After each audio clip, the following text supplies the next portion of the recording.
138억 년으로 됐네, 이 책은도. 이 조금씩 바뀌어요, 이게. 지금 138억 년 후에 우주 배경 복사는 한 3켈빈 정도로 떨어져. 우주 평균 전체적인 온도가. 그리고 파장이 길어져서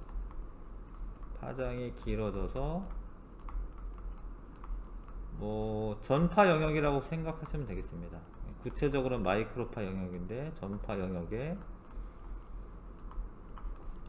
그런 이제 전자기파가 된 거죠. 빛이라고 해도 되고 전자기파라고 해도 되고 전파 영역이다라고 그냥 써놓죠. 자, 요런 게 이제 전체적인 스토리입니다. 우주 배경 복사가 퍼져나간 시기는 언제인지 설명하시오. 빅뱅 이후 38만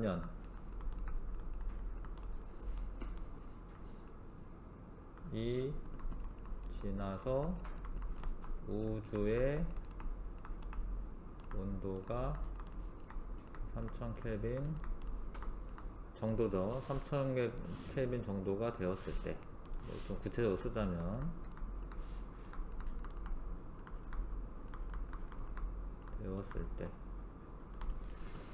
뭐 전자가 더 쓸까요? 전자가 원자핵과 결합하면서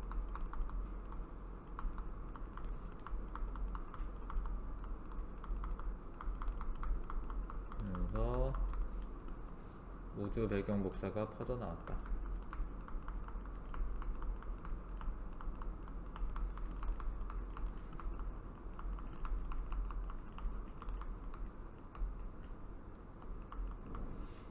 이렇게 쓰면 되겠네요.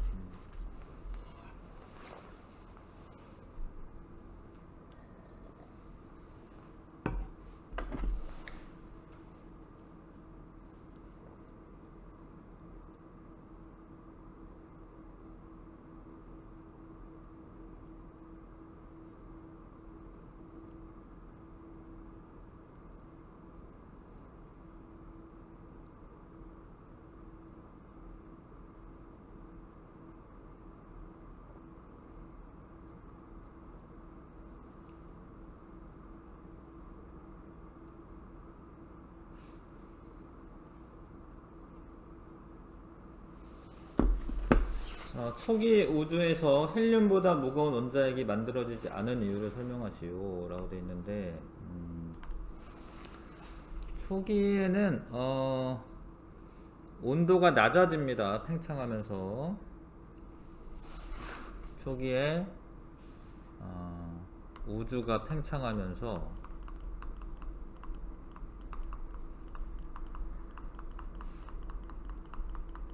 온도가 낮아지고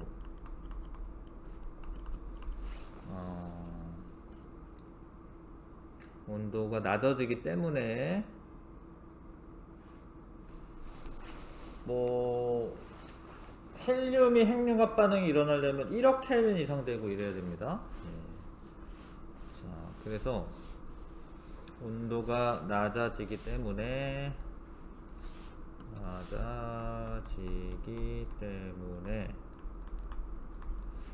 헬륨보다 무거운 원소가 만들어지는 핵합성이라고 하시면 되겠는데, 핵융합이라고 해도 되고, 핵융합이 일어나지 않았다.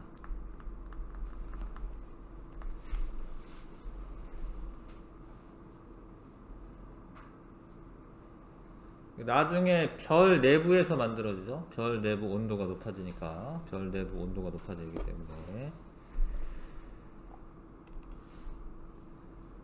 근데 왜 그럼 헬륨보다 무거운 애들은 온도가 높아야 되냐면, 이게 핵융합이나 핵합성이라고 하는 게 양성자들이 모여야 되잖아요. 근데 양성자는 원래 그 밀어내는 힘이 있어요. 서로 안 모이려고 그래 원래. 근데 얘네들을 꽉 모이게 하려면은 그만큼 에너지가 필요한 거예요. 얘네들이 그 핵융합할 수 있는 그 조건이 만들어져야 되는 거예요. 얘가 하나 더 붙으려면은 평상시에는 안 붙어. 그래서 엄청 세게 꽝 부딪혀야 돼. 그래서 하나 더 붙으면서 중성자도 물론 붙죠. 중성자도 붙으면서 남는 에너지가 나오긴 하는데, 모든 반응이 일어날 때 활성화 에너지라고 하는 게 있는 거예요. 활성화 에너지. 반응이 일어나려면, 그러니까 뭐 종이가 뭐 탄다. 종이랑 산소 있으면 원래 타야 돼요. 그러니까 불이 나면서 타야 되잖아. 반응이 일어나야 되잖아. 근데 안 타잖아요, 종이가. 왜냐면 한 400도 정도는 온도가 올라가야지 타기 때문에, 이것도 핵 융합을 할 때 물론 안정화되는 원소들이 더 안정한 원소가 되지만, 그러기 위한 최소한의 에너지가 필요한 겁니다. 그건 활성화 에너지가 필요하기 때문에 온도가 높아져야 되는 거죠. 자, 서로 다른 기체의 스펙트럼을 나타낸 것이다. 다에서 예상되는 스펙트럼의 모습을 그리시오. A 기체만 있으면 지금 여기만 있는 것 같습니다. B 기체는 여기 있는 것 같고, 그리라고 하니까 그려야 됩니다. 그리라고 문제 나올 수 있어. 여기 요 정도 위치에 그리셔야 되고, 이렇게 요 정도 위치에 그리셔야 되고, 이렇게 그리시면 되죠. 선 스펙트럼이 나타나는 원리와 원소마다 선 스펙트럼의 모양이 다르게 나타나는 이유를 에너지 준위와 관련지어 설명하시오. 에너지 준위는 에너지가 전자들이 존재할 수 있는 그 에너지 상태를 말합니다. 에너지 상태를 말하는데, 선 스펙트럼이라고 하는 건 빛이 나오는 거예요. 지금 어떤 빛이 나오잖아요. 그래서 이 선 스펙트럼이 나타나려면 높은 에너지 준위에 있던 전자가 높은 에너지 준위에 있는 전자가 낮은 에너지 준위로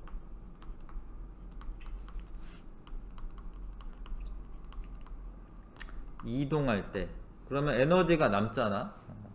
에너지가 많았는데 에너지가 적어졌잖아. 에너지가 남는 거죠. 그러면 그거만큼의 에너지에 해당하는 빛이 나오는 거예요. 이동할 때 빛이 방출됩니다. 빛을 방출하여 선 스펙트럼이 나타납니다.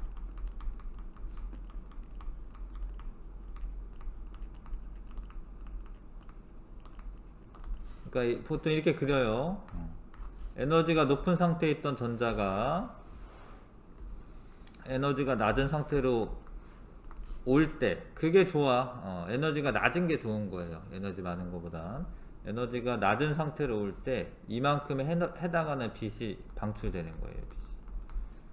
그때 빛이 방출되는데, 그게 이제 원리고요. 선 스펙트럼에 나타나는 원리고. 근데 원소마다 에너지 준위가 다른 거예요. 원소마다 에너지 준위와 그 간격이 달라요.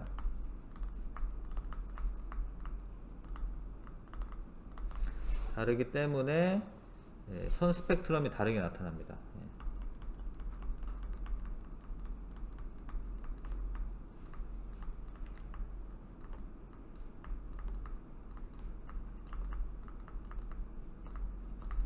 그러니까 어떤 원자는 이렇게 있어요. 그러면은 요거 해당하는 빛 나오고, 여기에 들떴다 떨어지면은 요 정도에 해당하는 빛 나오고, 여기에 들떴다 떨어지면 요 정도에 해당하는 빛이 나오니까, 그러니까 여러 개가 나오는 거야. 한 원자라도 에너지 순위가 여러 개가 있기 때문에 올라갔다 떨어지는 애들이 다르니까 빛이 여러 개가 나와요. 근데 이런 원자가 있고, 어떤 원자는 뭐 이렇게 있는 거예요. 이런 식으로. 그럼 들떴다 떨어지는 게 이제 여기서 떨어질 때, 여기서 떨어질 때, 여기서 떨어질 때, 또 중간에 떨어질 때도 달라요. 중간에 떨어질 때도 이렇게. 중간에 떨어질 수도 있기 때문에 그 빛이, 각각의 빛이 나와서 선 스펙트럼이 여러 개가 나오는 거예요. 이렇게. 얘도, 얘도, 이렇게 여러 개가 나오는 거예요. 이렇게. 그게 이 선 스펙트럼의 원리가 되겠습니다. 요거는 이제 나중에 화학 시간에 뭐 오비탈이나 이런 거 배우면서 에너지 준위에 대해서 배우면 좀 더 이해가 갑니다. 3번 철보다 무거운 원소는 어떻게 생성이 되었냐. 자, 일단 그림 아셔야 되는데 요거는 행성상 성운을 표현한 그림이고, 행성상 성운을 표현한 그림이고요. 요거는 초신성 폭발을 표현한 그림이에요. 폭발하고 난 잔해죠. 초신성 폭발하고 난 잔해입니다.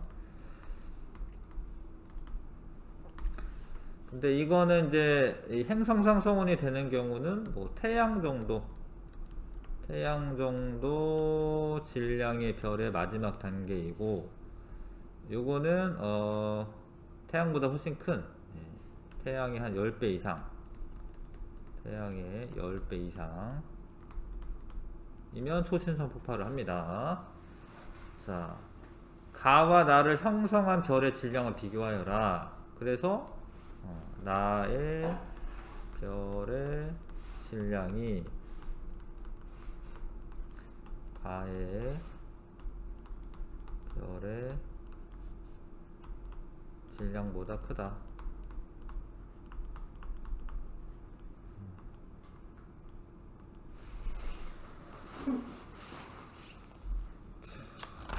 이렇게 쓰시면 되고, 가와 나에서 우주 공간으로 방출된 성간 물질에 포함된 무거운 원소의 종류는 어떻게 다른지 설명하세요.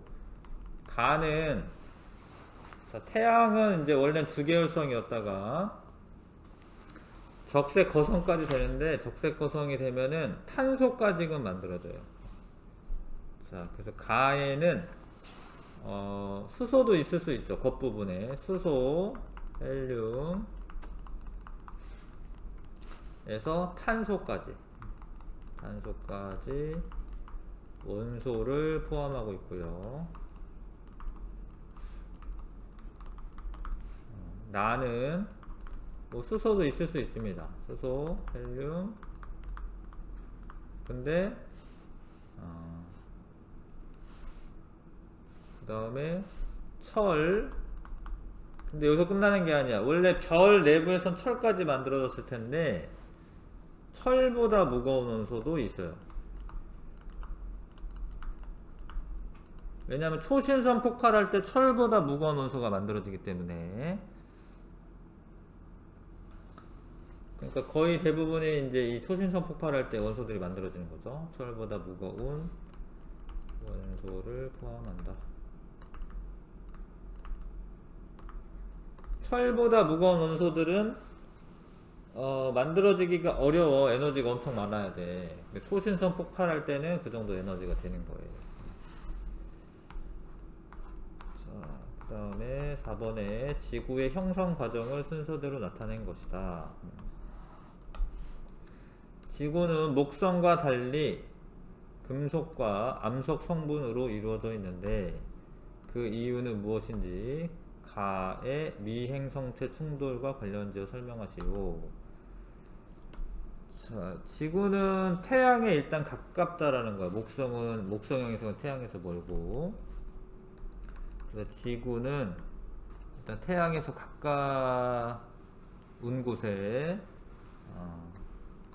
태양에서 가까운 곳에서 형성된 미행성체 충돌로 만들어집니다.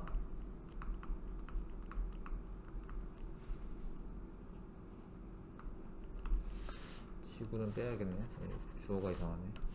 태양에서 가까운 곳에서 형성된 미행성체들은 주요 성분이 금속과 암석의 성분이고요.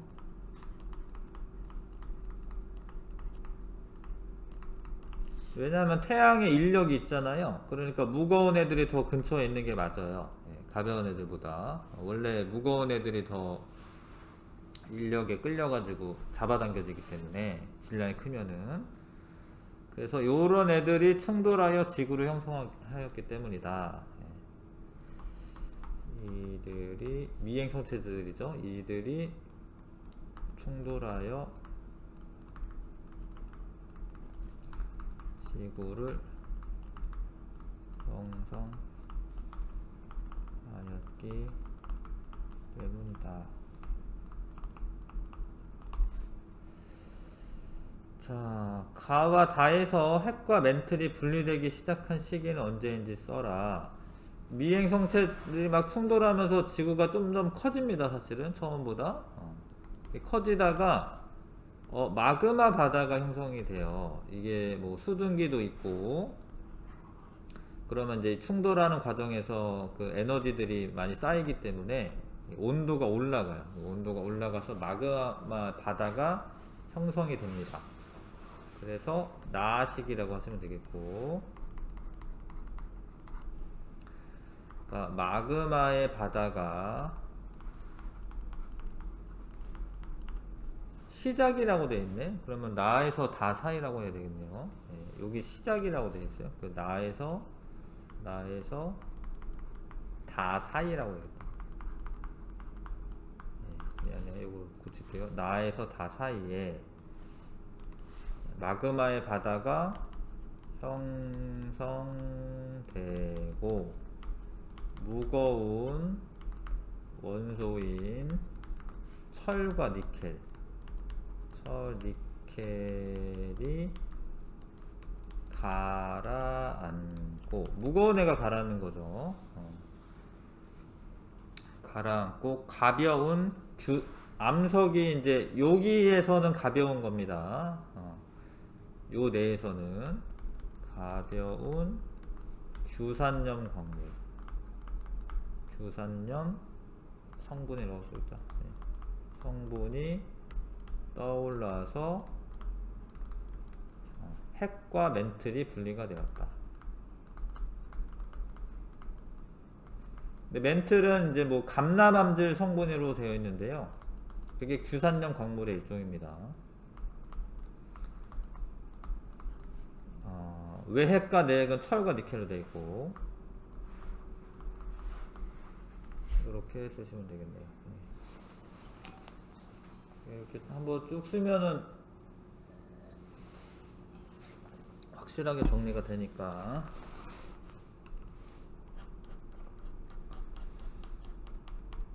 자, 다음은 알칼리 금속인 나트륨을 이용한 실험이다. 알칼리 금속인 나트륨을 이용한 실험이다. 자, 물이 들어있는 비커에 페너프탈레인 용액을 떨어뜨린 후 쌀알 크기의 나트륨 조각을 넣었다. 나트륨 조각과 물이 활발하게 반응하여 수소기체가 발생하였다. 비커 속의 수용액은 붉은색으로 변하였다. 나에서 일어나는 반응을 화학 반응식으로 써라. 나에서 일어나는 나트륨 조각과 물이 활발하게 반응한대요. 나트륨은 나트륨이니까 이렇게 나트륨 쓰시면 되고, 좀 더 잘 써주시려면 뭐 이렇게 솔리드는 이제 고체 상태이기 때문에 이렇게 쓰긴 합니다. 얘가 물하고 반응한대. 물은 원래 뭐 액체니까 뭐 이렇게 써도 돼요. 리퀴드 써도 돼. 반응을 하는데, 중요한 게 나트륨은 전자를 하나씩 줘요. 하나씩. 근데 이게 수소가 생긴다라는 건 좀 아시긴 아셔야 되거든요. 수소가. 근데 수소가 H2로 존재를 합니다. 기체고. 그러니까 전자를 얘가 두 개를 받아야 돼. 그래서 나트륨은 사실 두 개가 반응하는 거예요. 그 다음에 이건 사실 외울 수밖에 없긴 하지만, 그래도 이해를 하시자면 요 두 개가 한꺼번에 떨어져 가지고 산소만 딱 이렇게 생기는 건 아니야. 얘가 뭐 요런 상태로, 사실은 요런 상태로 존재한다고 보시면 되는데, 여기가 산성분, 뭐 염기성 성분이라고 이렇게 뭐 생각하셔도 돼. 아무튼 얘네한테 주는 거야. 그럼 남는 애가 얘네야, 얘네. 근데 얘는 마이너스고 나트륨 전자를 주고 나면 플러스기니까 NaOH라고 하는 요런 염이 만들어지죠. 근데 이걸 개수를 맞추기 위해서는 여기 앞에다 2라고 이렇게 쓰시면 되고, 이건 물에 녹아있는 상태니까 AQ 이렇게 쓰시면 돼요. 아쿠아, AQ어스 상태, 수용액 상태. 그러니까 AQ 이렇게 쓰시면 됩니다. 그러니까 이 수소 두 개를 한꺼번에 다 떼는 게 아니에요. 수소 두 개를 이렇게 다 떼진 않고 하나씩 하나씩 떼기 때문에, 그러면 얘도 안 맞죠? 앞에 2 써야 됩니다. 2 써야 됩니다. 여기에 이제 화학 반응식이 됩니다. 복잡하죠? 복잡한데 진짜야. 이렇게 하셔야 되고, 다에서 수용액이 붉은색으로 변하는 이유는 요게 이제 수산화 이온이 있는 거거든요. 수산화 이온. OH- 수산화 이온. 수산화 이온이 뭐 생성되어 용액이 염기성을 띠기 때문이다.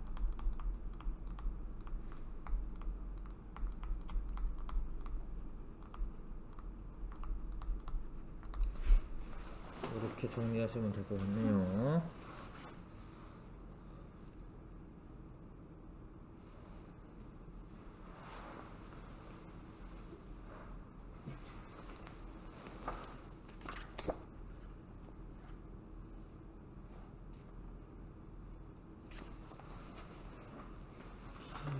그 다음에 가에서 나트륨 조각 대신 같은 크기의 리튬, 칼륨으로 각각 실험할 때 나타나는 결과의 공통점과 차이점을 각각 한 가지씩 설명하시오.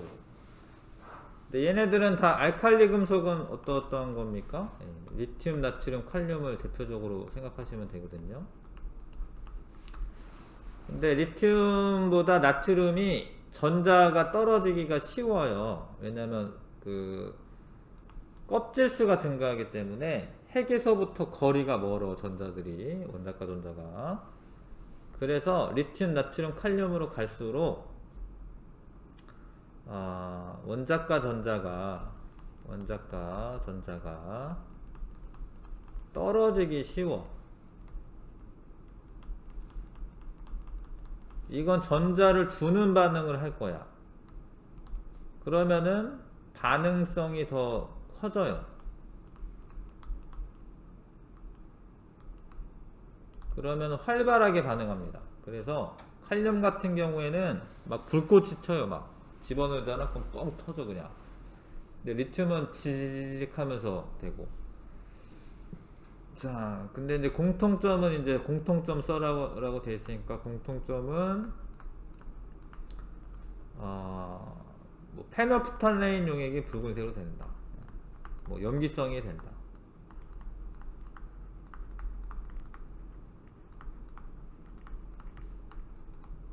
붉은색이 된다. 그 다음에 수소 기체가 발생합니다. 지지지직 하면서 뭐 기체가 나오는데, 그 수증기가 아니라 수소 기체가 발생합니다.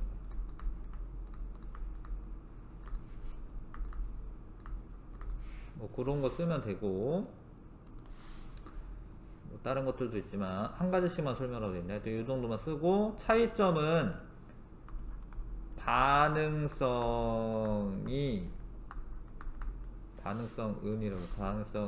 칼륨이 나트륨보다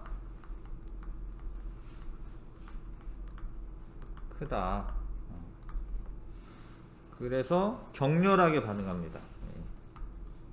칼륨이 더 격렬하게 반응한다.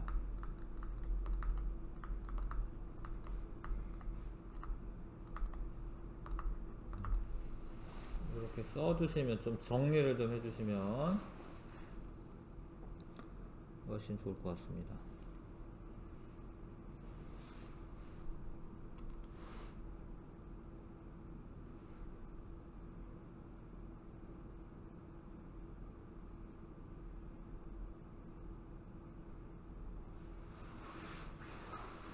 됐어요?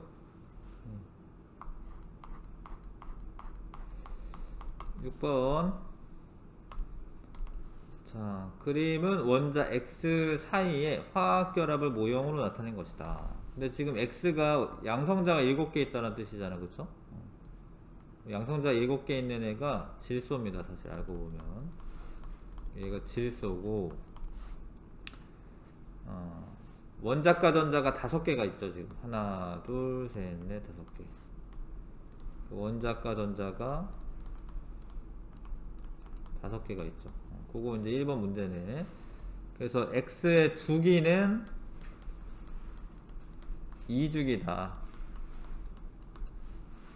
그 다음에 족은 원자과 전자가 5개가 있으면 15족입니다. 15족.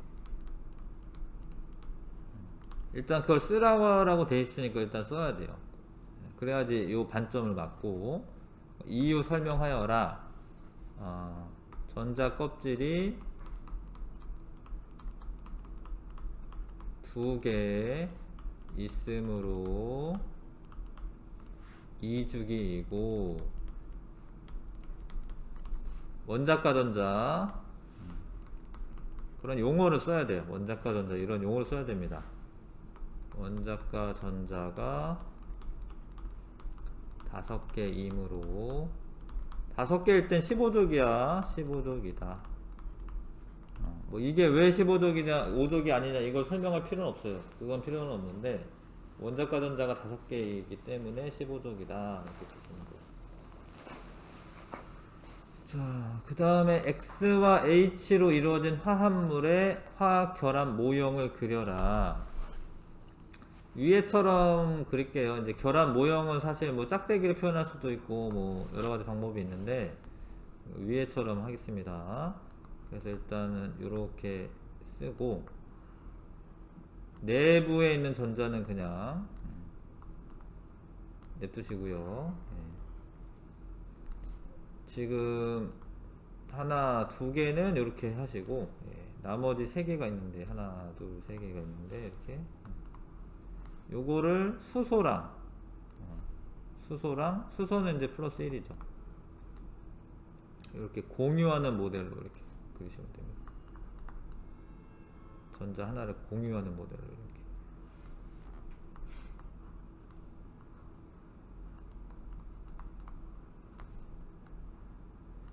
자, 뭐 NH3입니다. NH3. 그 이유는 원래 되게 복잡한데 이유는 일단 X는 X라고 해야 될까? 하여튼 이거 원래는 암모니아지. 원래는 NH3고 원래는 X는 원자과 전자가 5개입니다. 그 다음에 수소는 원자과 전자가 1개예요.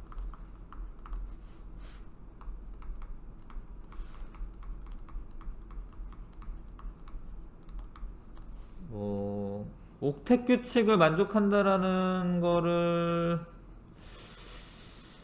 써도 될 것 같은데 근데 옥텟 규칙이라는 용어를 앞에서 안 사용한 것 같네. 그래서 X는 네온과 같은 비활성 기체인 네온의 전자 배치가 되기 위해서 3개의 공유 결합을 해야 됩니다.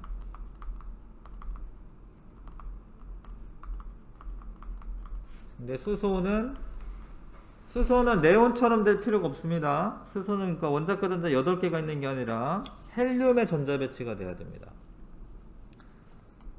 비활성 기체인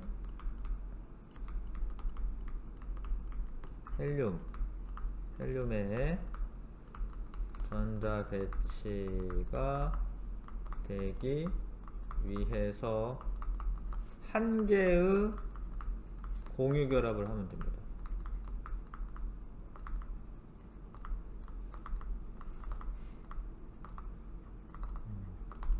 그래서 질소는 3개를 한 거고요. 수소는 1개씩 한 거야. 요런 애가 되는 거죠. 암모니아.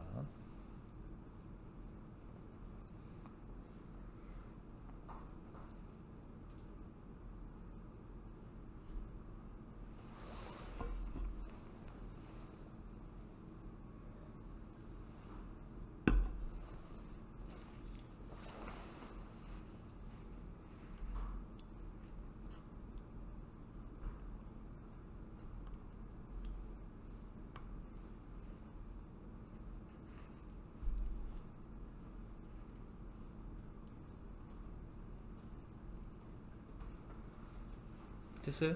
네. 자, 이게 길어도 한 번씩 써보시면 확실하게 알 수가 있습니다. 7번 화학결합. 두 가지 화학결합 가와 나의 형성 과정과 원자 A에서 C의 전자배치 모형을 나타낸 건데, 가는 전자가 아예 이동하죠. 요런 거는 이제 이온화 과정을 통해서 결합을 하는 겁니다. 이온 결합이고 나는 둘 다 지금 전자가 이동하는 게 아니라 전자를 나는 공유하고 있어요. 공유 결합이죠. 근데 공유 결합은 기본적으로 비금속 원소와 비금속 원소들 간의 결합입니다. 비금속 원소들은 전자가 다 뭐 한 개, 두 개 이렇게 필요한데 둘 다 필요하니까 어떡할 거야? 둘 다 필요한데 그럼 공유하면 되잖아. 엄청 현명하죠. 근데 이온 결합은 금속은 전자를 주고 비금속은 받으니까 둘 다 좋아. 금속은 전자 주고 비금속은 전자 받고. 그러고 나니까 결과적으로 하나는 플러스성을 띠고 하나는 마이너스성을 띠니까 정전기적 인력이 발생하는 거예요. 그래서 결합을 하고 있는 거죠. A와 C로 이루어진 화합물의 결합의 종류는 가는 쓰면 되죠. 이제 이온 결합이고 나는 공유 결합이죠.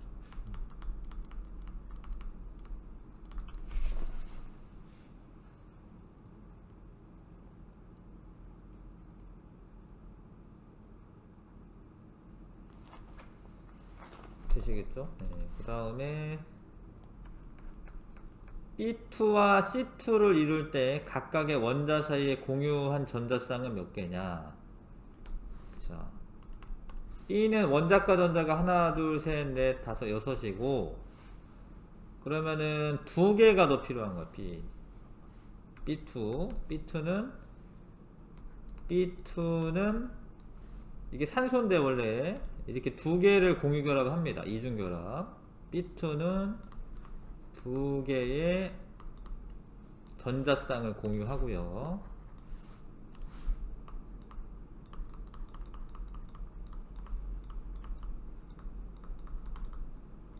이거를 뭐 루이스 전자점식이라고 하는 게 있어요, 사실. 그래서 그림을 그리면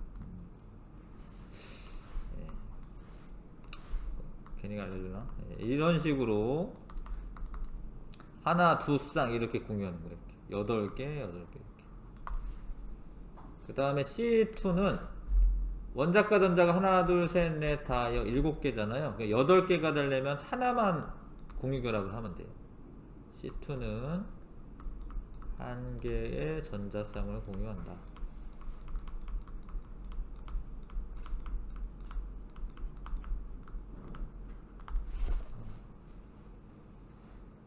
이렇게 정리하시면 됩니다.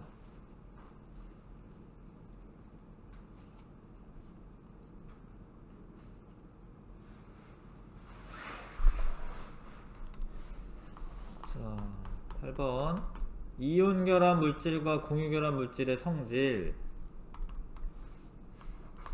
3주기 원소 A와 B로 이루어진 화합물의 고체 상태와 수용액 상태를 각각 모형으로 나타낸 것이다. 3주기 원소는 어렵죠. 3주기 원소 내가 이것 때문에 뭐 그 주기율표 보고하라고 한 건데 일단 주기율표를 간단하게 그릴 줄 알아야 돼. 20번까지 이렇게 해봐. 좀 따라서 해. 수소, 헬륨, 리베, 붕탄, 질산, 푸네. 나만 알지, 펩시, 콜라, 칼카. 20번까지. 수해, 리베, 붕탄, 질산, 푸네. 뭐 선생님들마다 뭐 이렇게 외우는 방법 가르쳐 주는 게 틀리긴 한데, 선생님이 그냥 이렇게 외워요. 수해, 리베, 붕탄, 질소, 산소, 플로린, 네온. 요거는 뭐 라임이 맞아. 나만 알지. 라임이 맞다고 해야 되나? 하여튼 이게 발음이 맞아. 나만 알지, 펩시, 콜라. 뭐 이것도 나만 알규, 인황, 염아. 뭐 이렇게 외우셔도 돼요. 원래 앞자를 따서 나트륨, 마그네슘, 나만 알규. 이게 규소거든요. 규소도 규소. 요게 인이고, 나만 알규, 인황, 염소죠. 이게 염소 아르곤. 이건 칼륨, 칼슘 엄청 헷갈려 하시는데 외워야지 어떻게 하겠습니까? 칼륨, 이거 칼슘. 근데 3주기라고 되어 있으니까 여기가 3주기죠. 근데 3주기 중에 전자 하나 잃어버리는 애가 얘가 A 플러스가, 그러니까 나트륨이 되는 거야. 나트륨. 그 다음에 3주기 전에 3주기 중에 전자 하나 얻는 애가 얘거든요. 얘가 이제 Cl-거든요. 이게 이제 소금이지, 소금. 염화나트륨. 그래서 이것과 이것의 전자 배치는 각각 어떤 원소와 같은지 설명하시오. 어려운데.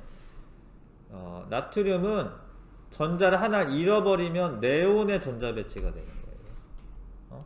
A 플러스는 네온의 전자 배치와 같습니다. 전자 배치는 이제 그 애가 됐다라는 이야기는 아니고 말 그대로 전자 배치가 같다라는 거예요. 염소는 전자 하나 얻으면 아르곤의 전자 배치가 되는 겁니다.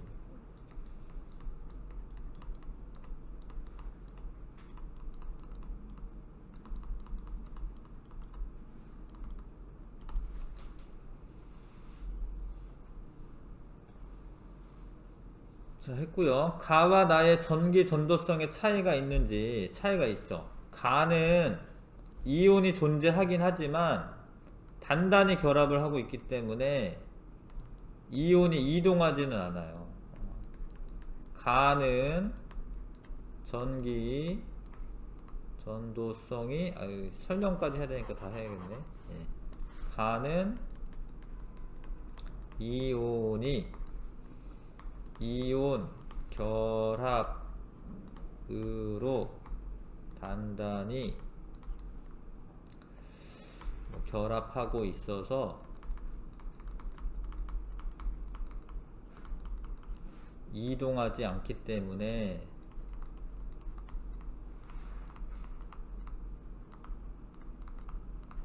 전기 전도성이 없고,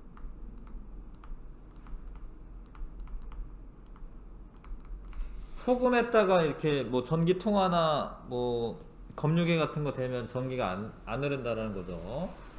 근데 나는 수용액 상태입니다. 지금 수용액 상태에서 이온이 자유롭게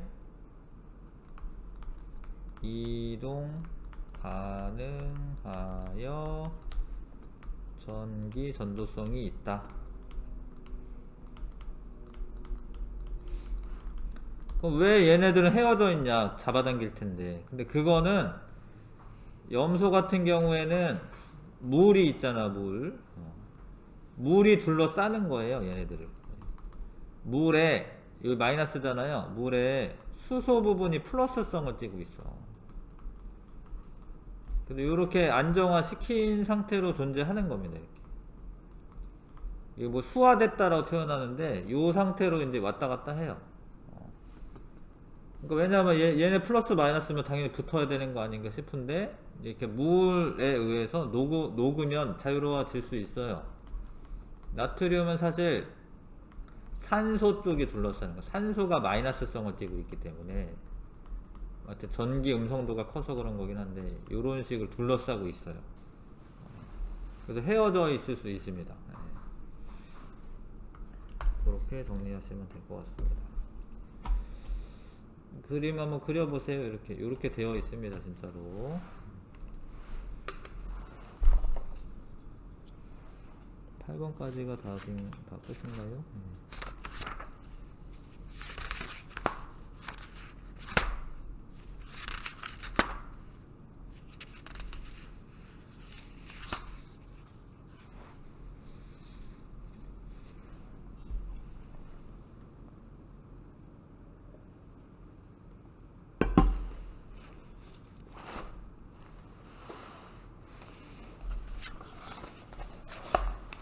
자, 잠깐 쉬었다가 또 해보겠습니다.